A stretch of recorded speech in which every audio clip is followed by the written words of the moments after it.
Hi, everybody. My name is Derek Cheney, and I'm an alcoholic. Hi, Derek.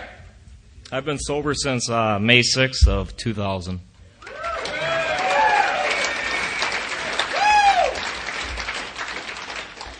Sitting down there at night thinking about what my last drink was. You know, I'm hearing Bolte talk about the old Jack Daniels, and I never did have one favorite drink. I liked a lot of different alcohol, especially free alcohol. I mean, when starting off, free was good. But my last drink was Captain Morgan's spiced rum with strawberry pop.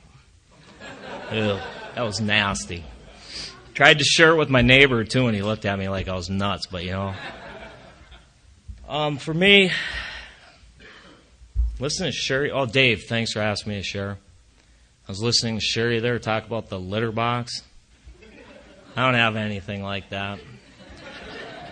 The only thing I did is I tried peeing in closets during the middle of the night. You know, I was caught a few times. You know, strange locations, but I was caught. You know, sometimes they'd tell me in the morning, I'd be like, no. You know, but that probably explains why, you know, I had some relationship problems. Maybe I was peeing in their closet and they didn't want to say anything, so they dumped me. You know, that makes sense, you know. For me, I started off drinking at the age of 13. Didn't like the taste of alcohol. Did it at first to fit in. I'd dump out my beers so I could fit in, be cool, act drunk. But then when I finally did get drunk, it was like, wow. You know, all of a sudden, rather than being shy, staring at my feet, staring at, you know, just being insecure, I could talk to people. Probably would say more than I should.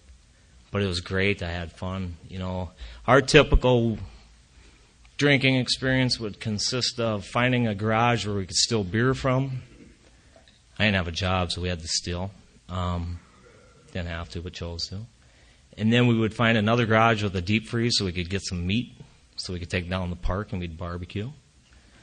And then entertainment section would set in, and that would consist of running the streets, like late at night, making noise, doing whatever until we would spot the cop cars coming. And we knew them by the headlights. And then we'd make sure they could see us, and then we'd start running. And, you know, we're playing like cat and mouse with cops, and it was a blast. You know, that adrenaline rush you get would be something else. Never were caught, but, you know, laying in corn patches and gardens, and they'd walk by, roll over, you know, and you're like, whoo. And that's just the way I rolled. You know, consequences, who cares? Go see a probation officer, you're out of there. You know, authority did not affect me. You know, the only person that really affected me was Mom. You know, God, Mom, and there's one rule, 6 o'clock supper. If you did not show up for supper, man, you didn't want to hear it. You know, if you're in the cop shop, she'd come down, she'd say your brothers set the tone for you, you know. If your brothers wouldn't have acted up, they wouldn't be picking on you. It's because of your last name. Pretty soon it'd be the old man, you know, and he never really lived in Jamestown, but she'd blame him. And so, you know, consequences really not too much. Drinking was fun. It made me feel like I fit in, you know. At the time, I didn't think, well, I drink so I can talk to you. I drink so I can date you. I drink so I can stare at a girl, you know, rather than as soon as she'd spot me, look away, you know. So that's how it went. First girlfriend, blind date, set up. I'm sure I got drunk that night. Probably a week later, I got her pregnant. A couple months later, I married her. Here in Fargo at the courthouse. I live in Jamestown. Mom gave us a ride here. Yeah. Mom gave us a ride home. That was our honeymoon back to Jamestown. Lived with Mom, by the way, too. That was great. But I did get a job. And, you know, but that job was great because we could drink beer there. You know, it was a Godfather's Pizza and we could drink keg beer. And that was more important than going home. So the marriage didn't last. And next relationship I got into, I told that girl, I said, you know, my drinking can't be an issue.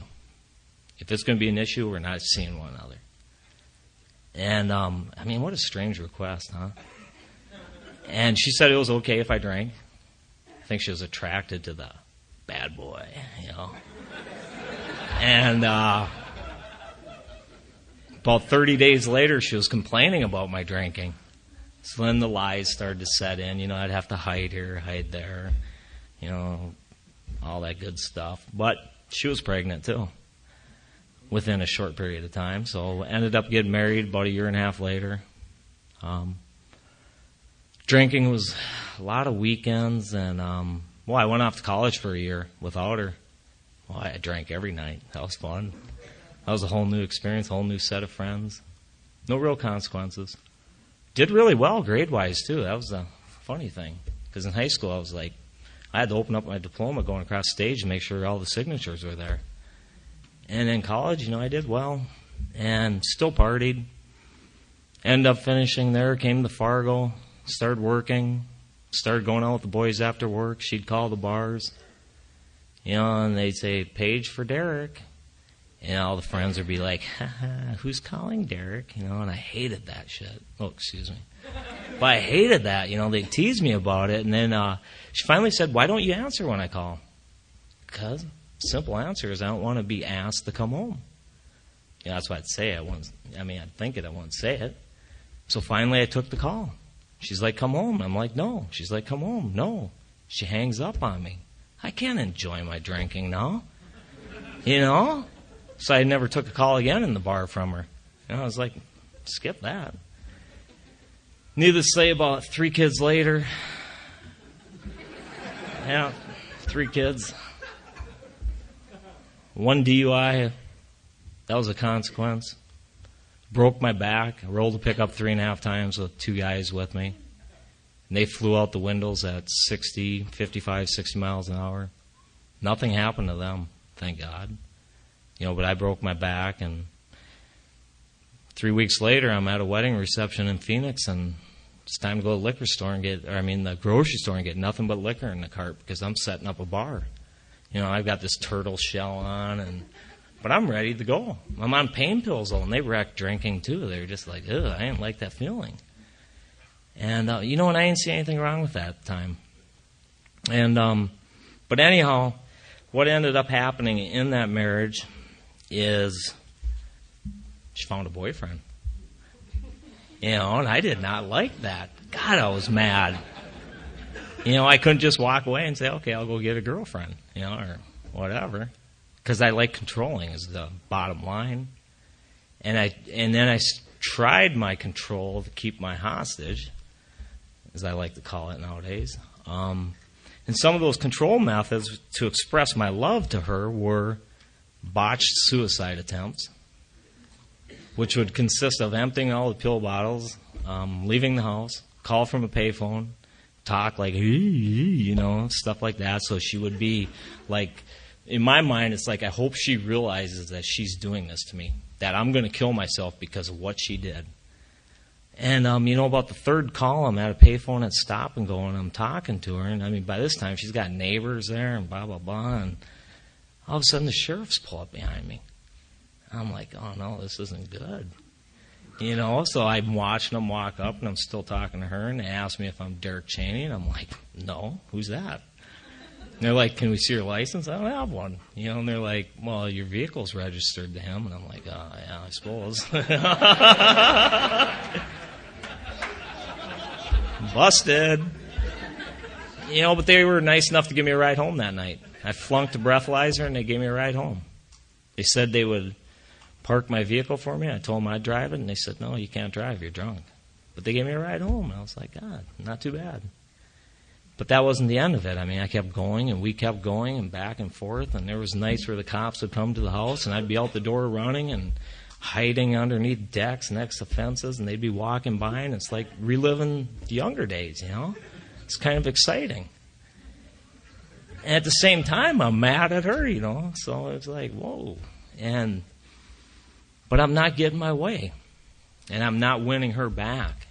And I'm drinking more and more progressively. And I like Coke. And I also like the other form of Coke a lot. And when the alcohol wasn't working anymore, I started doing a lot of that. Boy, that really whacks you out. And so now I'm doing both. And things are just going downhill in a hurry. As I'm being released from the psych ward, my ex-mother-in-law asked me if I thought I had a drinking problem. And I said yes for some reason, so I'll have to see an evaluation guy, and I'm like, go to work. I have a couple days to do it before I do it. And guy at work who's had 4 DUIs is coaching me on what not to do. He's like, don't tell him how much you drink. Lie. Tell him you drink just maybe 1 beer once every 2 weeks. So for those couple days I'm contemplating this, but I'm getting tired of drinking and I want to quit. So I go in there and I tell half the truth, and they recommend I do extensive outpatient treatment. And then they told me the nights, and one night was Tuesday night, and I fought about that. I tried telling the guy and explaining to the guy how important it was that I showed up at the bar to shoot pool because I was the captain of the pool team. And why do you want me to do this? So we went round and round. Next thing you know, I agreed to it. And so I'm in that outpatient place and graduated from there. I felt comfortable there. I felt comfortable because I related with people there, and I was the focus there. But what happened is I graduated from there, and I went to one AA meeting at the clubhouse, and there was a guy with rose-colored glasses, and I was not like him. Absolutely not like him. So the guy I went there with, we both agreed that we weren't coming back to AA. That was our tour of AA. We're done. Graduated, went to the fair that summer, maybe a couple weeks later, drinking, and I saw it was like a little treatment reunion. There was like 4 people from treatment in the beer gardens drinking, and they'd see you and they'd be like, "Ooh!" But once they saw beer in your hand, they're like, "Hey, how you doing?" Hey. And back and forth with the ex, I'd go boom, boom, boom, bouncing around. We'd be fighting. Cops were called, and I was usually a pretty nice guy when the cops came to the house. I hid from them a couple times in the house. They even got a locksmith out there one night and picked the lock and didn't find me. I was hiding good. But the times they did find me, I was nice until the handcuffs came out. And then, I was like, I'd question them on their relationships with their girlfriend, boyfriend, whatever. I didn't care. And they'd always say they had a good relationship. I'd say, yeah, that's what I thought too. Or I'd inform them I was going to sue them in the city as I'm in the back seat, handcuffed, being escorted downtown because they hadn't seatbelted me in. Just anything I could. I wanted them to feel as bad as I felt is what I realize now. I just wanted to pick on them. And breathalyzers, I'd do anything to get out of those. A buddy of mine told me a chew would mess it up, so I stuck a chew in. Let me tell you, it doesn't mess it up, Because that night I sitting down there and trying to call a lawyer, I couldn't focus in the yellow pages. I literally couldn't focus. And finally I was able to make a call. And then he proceeded to say I was delaying and he was going to take me to the hospital for a blood test. And I'm like, whatever. So off the hospital we go, and I'm being booked in by the lady there, nice lady. And she asked if I had any allergic allergies or any medical conditions. And, I'm a manipulator, so I was like, you know what? Last time I gave plasma, I bled like a pig from that needle. And he didn't even say anything. He just grabbed me by the shoulder, lifted me out of the chair, and I'm like, where the hell are we going now? He's like, well, you never told me you had a problem with needles. I'm like, well, you never asked, did you? So off we went back, and suddenly, I'm blowing chew into the breathalyzer machine, and they don't like that too much, And I still got the DUI, by the way, in case anybody's thinking about it, and I was guilty.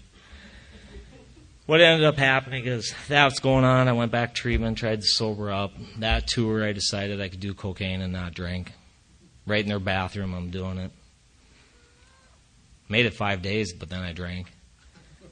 And what ended up happening is I came back. I was getting ready to move to California, Nevada, Wyoming, somewhere. I made it as far as Hankinson. I had to stop and get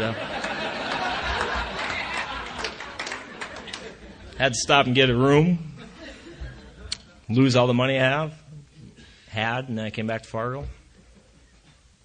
Got a sobriety test that night, passed it, went home. Got into an altercation one more time with the police. That next day I woke up and I was just beat. That that's it. I'm going to treatment, inpatient. Went to inpatient and sitting there in the lobby waiting I don't know what was going on. I was out of it. But anyhow, waiting to get in, this guy by the name of Bill, a security guy, came up, talked to me. And he gave me a Coke, bought me a Coke, and I thought that was cool. But in I went, and I didn't know what to expect. I knew I couldn't quit on my own, though. I knew that. I knew I had to be put away. And so I got in there, and I had this counselor that was smarter than I was because I'd try to manipulate her and try to get things to go my way. And she'd tell me things like, just shut up and do it, and challenge me, I'll show you. And that was 90 meetings, 90 days. And so I agreed to start going to meetings again for the second time. And so I got out of there, and I was going to do 90 meetings, 90 days. Going to the clubhouse every night, same 4 people, down to the Frying Pan on Main to have coffee, and I'm starting to get bored. And 3 members that I can remember from this group were at a Monday night meeting. They were Ron R., Bob, and Kenny. And this Ron guy was just all happy, and he was like, I don't know if he's bipolar or what, attention deficit disorder, I don't know, he's bouncing all over the place, and he wants to take me to a different meeting, and I'm fearful to do it on my own, and he's offering to take me, and I'm like, yeah, I'll go. So he says, well, I'll pick you up. I'm like, well, I'm partial, where's the meeting? He explains, and I'm like, well, it's right on the way home, so I'll stop. And I'll pick you up. I'm like, God, are you stupid? How many times I got to tell you I live close by there? I'll pick you up. So he shows up in his little red car, some other clown in the front seat, and they make me get in the back, and I'm resentful at that, and they're all dressed up, and I'm in a T-shirt and blue jeans, and we get to the church, and it looks like a wedding let out, and cute girls there. I like that. But then I'm resentful that nobody told me to dress up. But we get out, and we went in the meeting. People were shaking my hand and being nice. And I liked it. People were upbeat, and I thought the Bibles were going to come out at one point, but they didn't. And, this guy kept calling me every day. He'd call me every day. Hey, this is going on, and I told these people you'd be there. I'm like, God, why'd you do that, And that's how I first started hanging out and started doing things. And my biggest thing was sobering up, how am I going to have fun? I mean, because before, in my brief periods of trying to stay sober, my idea of fun was going to the bar, playing blackjack, and drinking Coke. It didn't work, but that was my idea of fun. And, this guy's telling me, well, these guys are playing video games. It's like, I don't give it. I don't want to play video games, And he's like, just come hang out, So I started hanging out and started doing things. And about a month sober, I went to International in Minneapolis. And Simmons had a room that I stayed in. I tell him there's like 14 drunks in there, but he says there's only like 6. I don't believe that. But, I was in that room, and there's 60,000 drunks in Minneapolis, and that was a fun time. We had a really good time there. I mean, it was just something else. People were having fun in sobriety, and I didn't think that was possible. I started meeting with Ron, who ended up being my sponsor, once a week, Wednesday nights at 10 or 10:30. I can't remember. It was a weird time. I'd show up there, and Gerling would be there, and I'd see Kemper across the hall, and we'd sit down, and we started going through the book. I didn't understand a thing about it, but he was reading, and I was listening to him. I knew one thing: I couldn't drink anymore, or I could drink, but I didn't want to. I knew if I was going to drink, it was going to get bad. I didn't want to go back to where I was at. So, we're going through the book, and every week we're meeting, and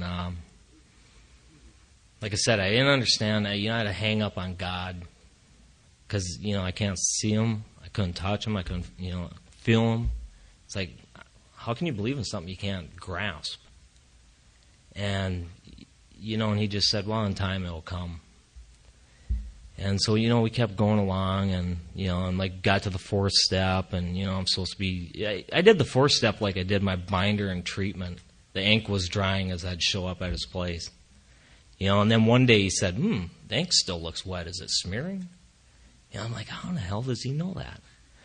And so, I started getting a little more serious about that, and did the fifth with him, and I'd swear he fell asleep as I was doing it, but it was good to go through the steps with him. I mean, he was explaining things to me in the book or out of the book, and he was keeping me active, going places, doing things, and when I sobered up, the way I was with my kids was when they'd show up for the weekend, I have them every other weekend, they'd show up Friday night, I'd order a pizza, and I'd go get drunk. And some mornings on Saturday morning, I'd wake up and they'd be there. Some mornings they wouldn't be there, and I had no idea why they weren't there.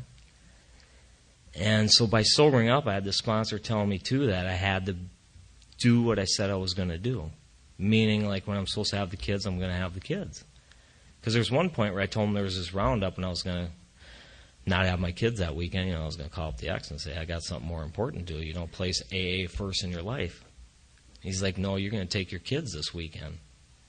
I thought he'd tell me do AA first, but that's it. He started putting consistency in my life, showing me consistency. Because before it was like I didn't have consistency. And some of the benefits from being sober are today I don't have those anxiety attacks like I used to have. I mean, before my blood would just boil when I wouldn't get my way. Or people wouldn't do what I wanted them to do. Relationships have always been a struggle. Before I sobered up, after I sobered up.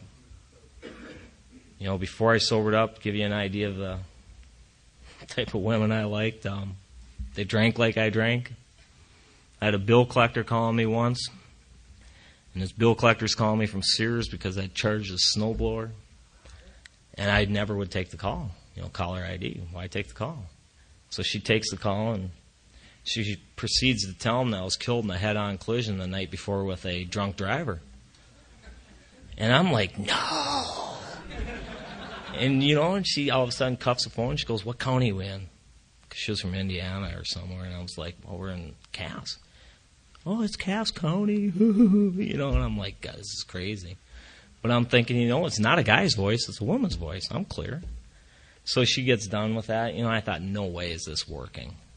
Like 2 weeks later, a letter of condolence to the family of Derek Cheney came to the house. And I was like, sweet. And I still haven't made an amend on that. And it's coming, though. Trust me.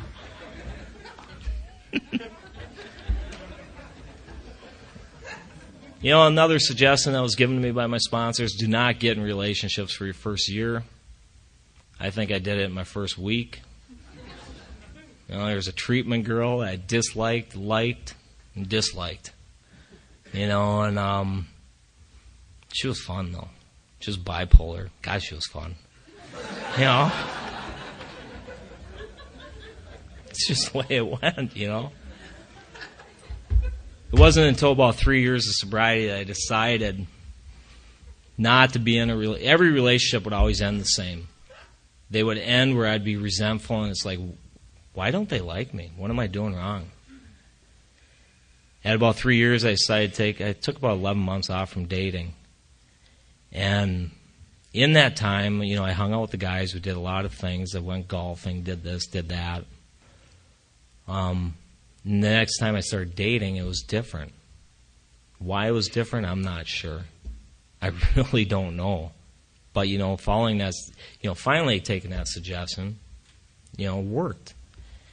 Well, I think part of it is, too, when I'm in relationships now, I share more with my sponsor what's going on and follow some direction there.